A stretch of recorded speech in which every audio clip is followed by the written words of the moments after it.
So this has come up a lot. What is the difference between the 90-day rule of getting married or not getting married on a visitor visa and the 90-day rule of getting married on a fiance visa? And let me explain. So on a visitor visa, the 90-day rule simply states that if you get married, if you come on a visitor visa, again, it's a visitor visa, and you get married within 90 days, the government assumes fraudulent intent, meaning your intention was not to come here on a temporary basis and then return to your country.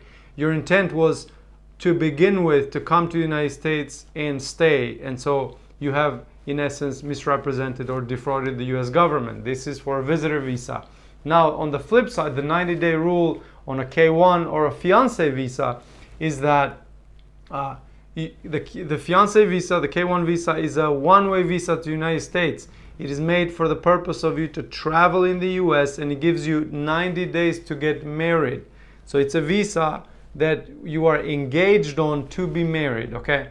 And so you have 90 days to get married. So it's the flip side. You know, on the previous one, on the visitor visa, you cannot get married for 90 days. On the K1 visa, you can only get married within those 90 days. Okay, so these are the main differences. Thank you for watching.